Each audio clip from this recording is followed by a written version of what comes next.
All right. So if you observe two people in a home and one of them has a protective order against the other one, does that alone allow entry into the home to arrest the violator?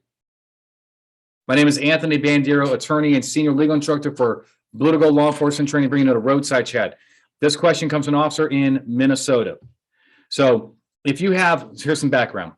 If you have reason to believe both parties are inside a home or a hotel with an active order for protection in place, they will not cooperate with opening the door.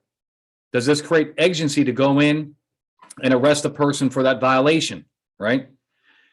On a similar note, would the answer be the same if a past domestic abuser was inside with the victim, right? Say the assault occurred several days prior and we still have probable cause to arrest the suspect. The officer says, thanks for everything you do. Share the videos with my friends and everything like that. That's great. I do appreciate that. Okay, so let's go through this. The answer is no, okay? Here's why. So first of all, orders for protection, you call them TPOs, temporary protective orders, here, order for protection, whatever you want to call it. What's going on here is that this allows you obviously to arrest a person for violating, right? Even if the victim is allowing it, traditionally that's not a defense for the suspect to violate a properly served order for protection. And in many states, it's a shall arrest. But that does not answer the question of how we get into that house or that hotel room, right? At the end of the day, that violation, though it is occurring kind of in your presence, you don't have the mechanism, that order for protection is not the mechanism to cross a threshold into a home in order to grab the person.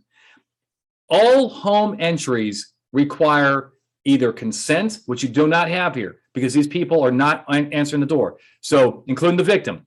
But, oh, Anthony, hold on. He could have a gun on her side. Okay. What ifs? We can play what ifs all day long. Okay. She can also be a zombie. It's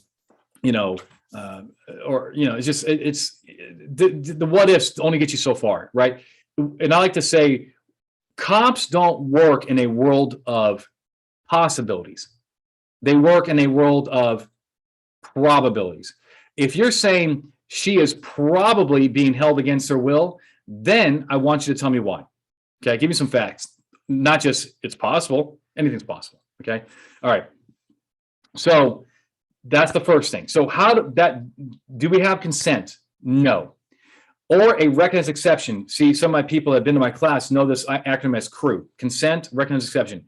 All home entries, right, are fundamentally based, and all warrantless and non-consensual home entries are fundamentally based on some degree of exigency, emergency, urgency, right? That's how we get into the home. It's a now or never type of scenario. Do we have any evidence here that there's exigency? The answer is no. What's probably going on here is the victim has forgiven the assailant, right?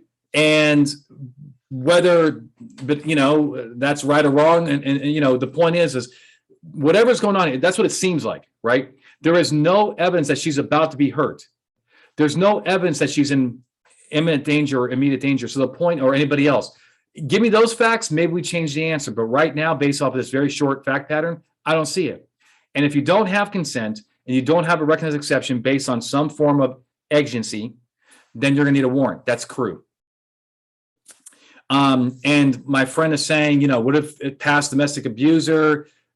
We have probable cause to arrest. Well, we know without a shadow of a doubt that probable cause alone never gets you into a home to make an arrest. You need the probable cause plus, again, exigency, consent, warrant, right? But Anthony, what if he doesn't live there? What if he's this? What if it's her? What if she's the victim? And what if it's her hotel room and he's just a guest? He's just staying there, a daytime guest. Are we violating his rights by snatching him up? Probably not. That's called standing, right? He probably has no standing in most states.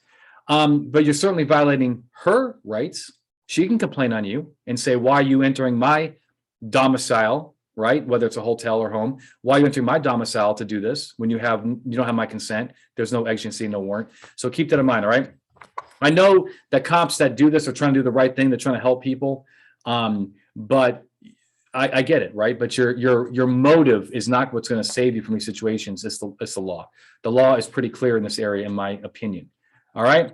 That's all I got for you. All right, guys. Thank you for the questions. Keep them up. I'll see you next time. And I appreciate you guys sharing these videos with your friends. All right. All right.